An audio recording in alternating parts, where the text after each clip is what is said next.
Hello बच्चों, स्वागत है आपका अपने YouTube channel math classes with Kuldeep Singh. जो क्लासेस हमारी घर से पढ़ाओ अभियान के तहत चलाई जा रही है।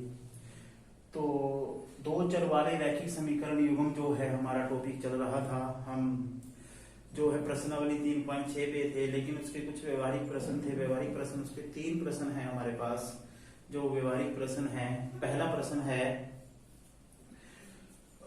ये प्रश्न बहुत इंपॉर्टेंट है। ऋतु धारा के अनुकूल 2 घंटे में 20 किलोमीटर तैर सकती है और धारा के प्रतिकूल 2 घंटे में 4 किलोमीटर तैर सकती है। उसकी स्थिर जल में तैरने की चाल तथा धारा की चाल ज्ञात करनी है। ठीक है, ये जो है नदी वाले क्वेश्चन होते हैं, रेलगाड़ी वाले क्वेश्चन होते हैं। ये बहुत ही इंपॉर्टेंट क्वेश्चन है। ठीक है, खास तौर से ये ऋतु वाला क्वेश्चन कई बार एग्जाम में भी आ चुका है। ठीक है, तो इसमें क्या करना है आपने, तो ऋतु की चाल ज्ञात करनी है भी वो किस रफ्तार से किस स्पीड से पानी में तैर सकती है स्थिर जल में। ठीक है, जो तालाब होता है ना, तालाब जो है एक स्थिर जल का उदाहरण है, और नदी जो है, ठीक है, वो एक बहते हुए जल का, करंट बोलते हैं उसको इंग्लिश में। ठीक है, बहते हुए प्रवाह, जिसको हम प्रवाह भी बोलते हैं, उसका उदाहरण क्या है, नदी है। ठीक है, और इसमें हमने उस धारा की, उस नदी की चाल भी ज्ञात करनी है। ठीक है, तो स्टेटमेंट ध्यान से देख लेना और ध्यान से समझ लेना इसको। ठीक है, तो माना ऋतु की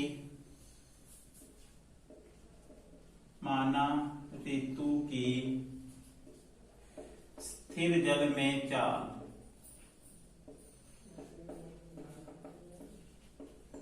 चाल बराबर x किलोमीटर प्रति घंटा, x किलोमीटर पर आवर। ठीक है, और धारा की चाल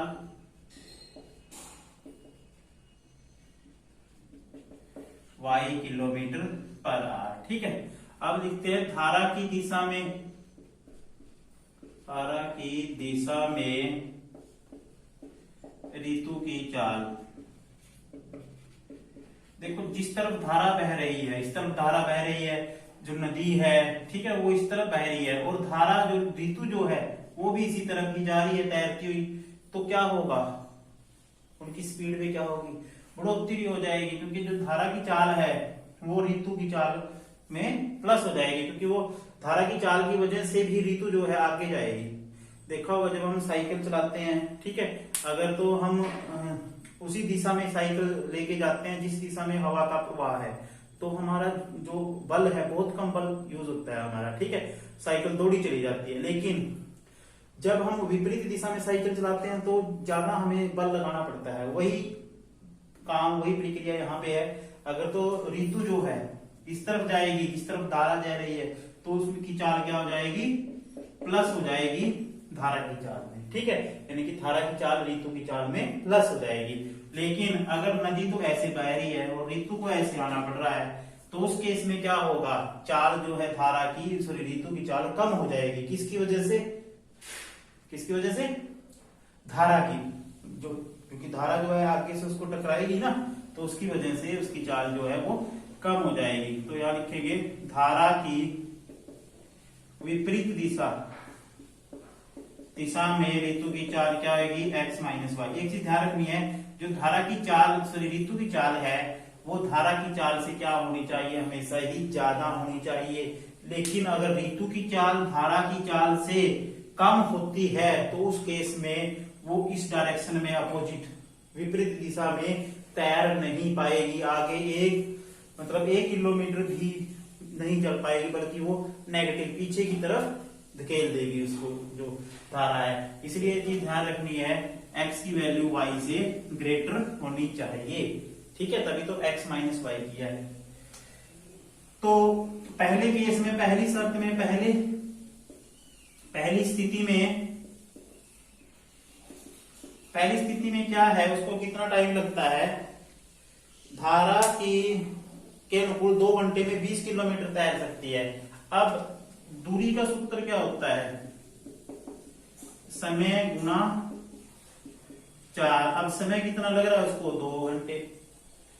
ठीक है, 2 घंटे में कितने किलोमीटर तैर रही है वो, 20 किलोमीटर। और चाल क्या बन जाएगी उसकी, धारा की दिशा में x प्लस वाई बराबर क्या आएगा, 20। ठीक है, यानी कि धारा के अनुकूल 2 घंटे में, समय 2 घंटे, 4x जमा वाई, और दूरी कितनी तय की उसने 20 किलोमीटर। 2 से भाग करेंगे, x जमा वाई बराबर 20/2 10, क्योंकि ये गुना में है बटे में हो जाएगा, तो आपके पास समीकरण आ जाएगी x जमा वाई बराबर 10। ठीक है। अब दूसरी स्थिति क्या है, उसमें क्या है, और धारा के प्रतिकूल 2 घंटे में 4 किलोमीटर तैर सकती है। 2 घंटे में, तो समय वही है, चाल क्या हो जाएगी, प्रतिकूल विपरीत दिशा में चाल क्या हो जाएगी उसकी, x माइनस वाई, और कितनी दूरी तय की उसने 4 घंटे। ठीक है, सॉरी 4 किलोमीटर। ठीक है, तो 2 घंटे में विपरीत चाल से उसने 4 किलोमीटर की दूरी तय की है, तो x माइनस वाई बराबर क्या आएगा, 4/2, कट के क्या आ जाएगा 2, तो x माइनस वाई बराबर 2। ये समीकरण 1 थी, ये समीकरण 2 थी। तो दोनों समीकरणों को हम हल कर लेते हैं विलोपन विधि से।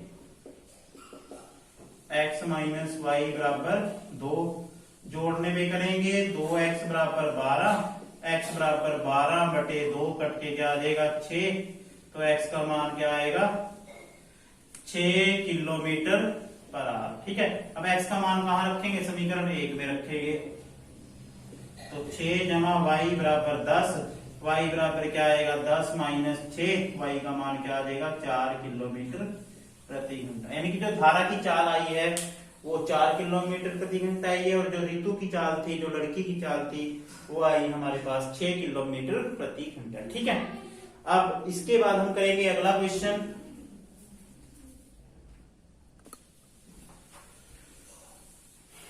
इसका जो सेकंड पार्ट है हमारे पास, उसमें क्या है, ये वर्क एंड टाइम से रिलेटेड क्वेश्चन है, काम और समय। इसमें क्या है, 2 महिलाएं एवं 5 पुरुष एक सीधे के काम को साथ साथ 4 दिन में पूरा कर सकते हैं। ठीक है, यानी कि 2 महिलाएं मिलकर और 5 पुरुष मिलकर इकट्ठे उस काम को जो है 4 दिन में पूरा करते हैं, जबकि 3 महिलाएं और 6 पुरुष उसको 3 दिन में पूरा करते हैं। ठीक है, तो ज्ञात करें कि इसी कार्य को अगर अकेली महिला और अकेला पुरुष करता है, तो अकेला अकेला वो कितने दिन में पूरा करेगा। तो ये काम और समय के क्वेश्चन है। तो इसमें क्या करेंगे, माना एक महिला उस कार्य को करती है,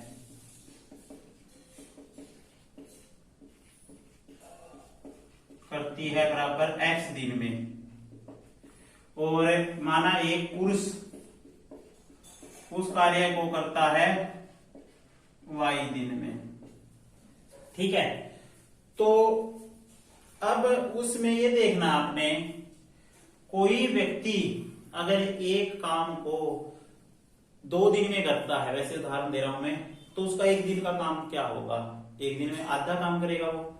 ठीक है, मान लो एक आदमी एक काम को 2 दिन में कर रहा है। ठीक है, मान लो कुछ काम करना है, कोई भी प्रोजेक्ट बनाना है, ठीक है, तो वो 2 दिन में करता है, तो 1 दिन में कितना काम करेगा, आधा ही काम करेगा, क्योंकि 2 दिन में उसका काम पूरा होना है, तो 1 दिन में कितना होगा, आधा। यानी कि अगर एक आदमी एक काम को 2 दिन में करता है, तो उसका 1 दिन का काम कितना होगा, 1/2। ठीक है, इसी तरह से कोई आदमी अगर 3 दिन में करता है, तो उसका 1 दिन का काम कितना होगा, 1/3, 1/3। अगर इसी तरह से कोई आदमी एक काम को 4 दिन में करता है, तो उसका 1 दिन का काम कितना होगा, 1/4। तो इसी तरह से एक महिला एवं एक पुरुष का, एक महिला व एक पुरुष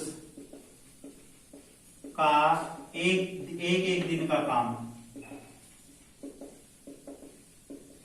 1/x व 1/y। ठीक है, अब उसके बाद हमने करना है 2 महिलाओं, ठीक है, वह 5 पुरुषों का एक दिन का काम। 2 महिलाओं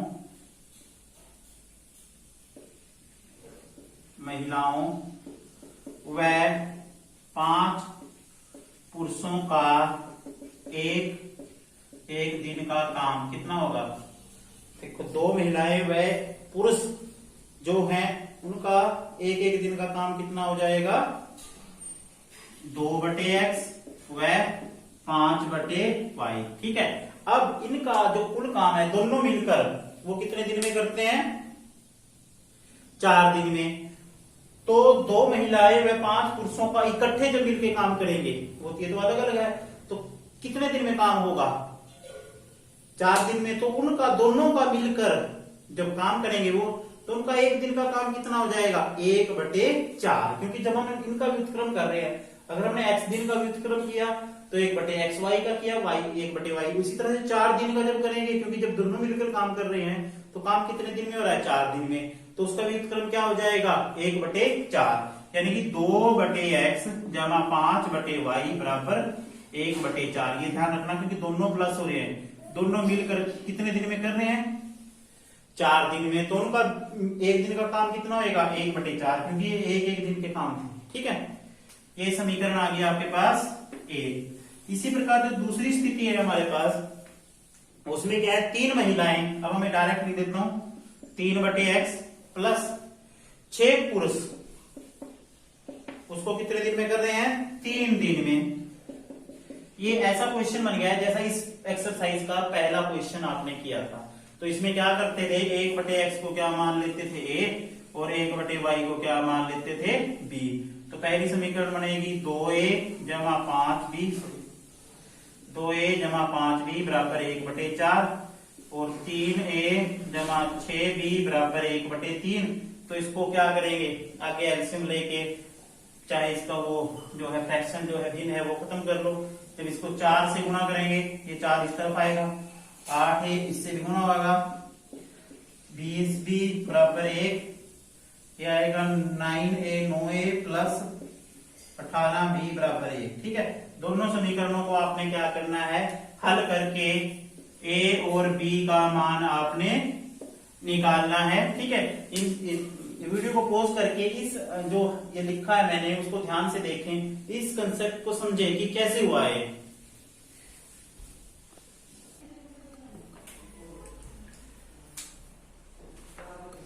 जब आप इसको सॉल्व करोगे तो b का मान हमारे पास आ जाएगा 1/36 और a का मान हमारे पास आ जाएगा 1/18। ठीक है, क्योंकि ये a और b के मान है और हमने निकालने हैं x और y के मान, तो क्योंकि हमने 1/x को क्या रखा था, a रखा था, तो व्युत्क्रम लेंगे तो x का मान क्या हो जाएगा, 18, और y का मान क्या हो जाएगा, 36। यानी कि जो महिला है वो उस काम को करती है 18 दिन में, और पुरुष जो अकेला उस काम को करता है 36 दिन में। ठीक है, अब हम करते हैं इसका अंतिम प्रश्न।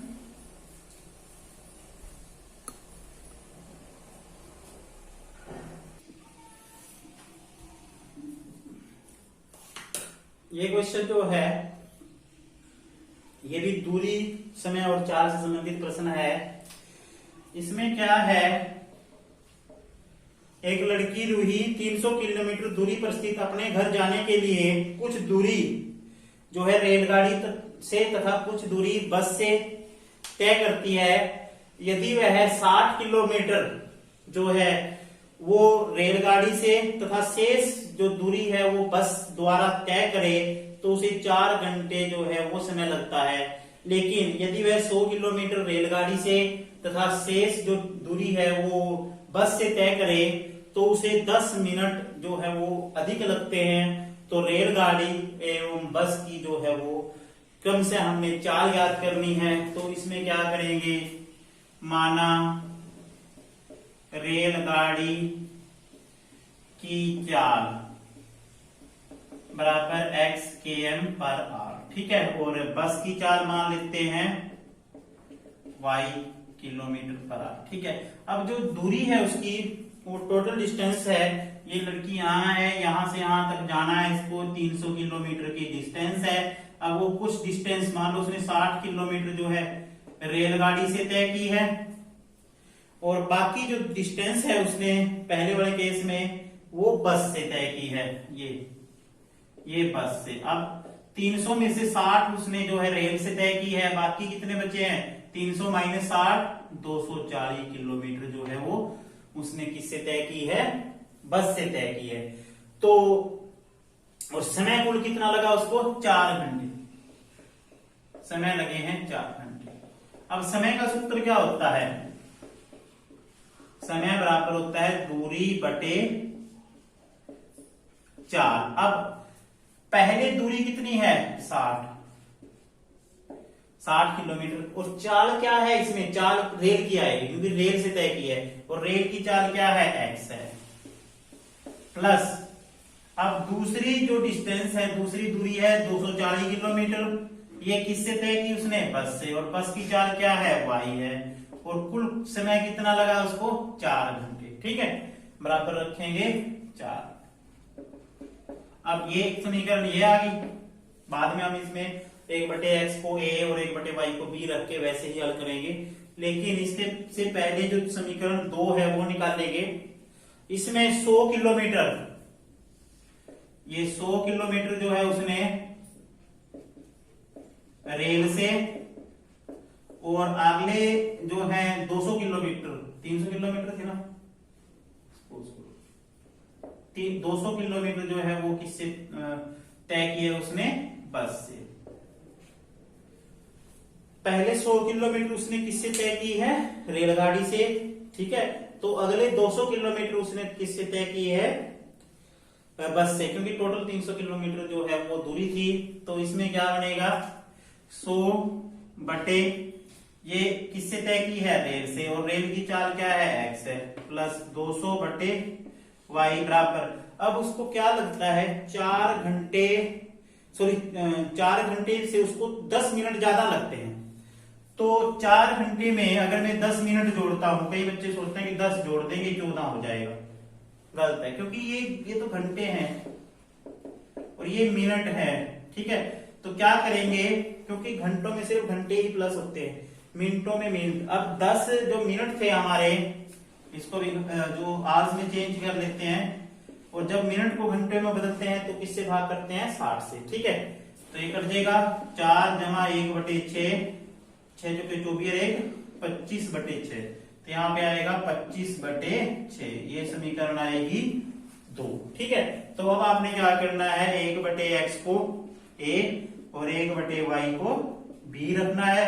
तो उसके बाद क्या करोगे आप, यहां रखोगे 60 a जमा 240 b बराबर 4। ठीक है, और 100 a प्लस 200 b बराबर 25/6। ठीक है, ये समीकरण आ गई 3 और ये समीकरण आ गई 4। तो इस क्वेश्चन को आपने कैसे कर लेना है, जैसे कि पिछला क्वेश्चन था, a और b का मान निकाल लो और उसका व्युत्क्रम लेकर क्या आएगा हमारे पास, x और y का मान आ जाएगा, जो क्रमशः रेलगाड़ी की चाल और बस की चाल होगी। ठीक है, तो ये आज की इस प्रश्नावली के साथ हमारा ये चैप्टर है, 2 चर वाले रैखिक समीकरण युग्म, यहीं पे समाप्त होता है। तो इस चैप्टर में हमने थ्रो आउट जो सीखा है, सबसे पहले हमने ग्राफीय विधि, ठीक है, ग्राफिकली मेथड से हमने जो है क्वेश्चंस को किया था। उसके बाद हमने प्रतिस्थापन विधि, सब्स्टिट्यूशन मेथड पढ़ा था। उसके बाद हमने पढ़ा था इसमें विलोपन विधि, वज्र गुणन विधि, और फिर इस तरह के क्वेश्चन 1/x 1/y जो है अलग अलग उसमें बदल के समीकरणों को जो है सिंपल फॉर्म में कन्वर्ट करके क्वेश्चंस को किया था। और फिर इसके व्यवहारिक प्रश्न हर प्रश्नावली में थे। तो जब पेपर में क्वेश्चन आता है व्यवहारिक प्रश्नों से संबंधित, तो उसमें आपने क्या करना है, समीकरणें बनानी है सबसे पहले ध्यान से सोच के। उसके बाद किसी भी विधि से, अगर विधि उसमें मेंशन नहीं है तो उस विधि से आपने क्या करना है, इन समीकरणों को हल कर लेना है। ठीक है, आज की वीडियो में बस इतना ही, धन्यवाद।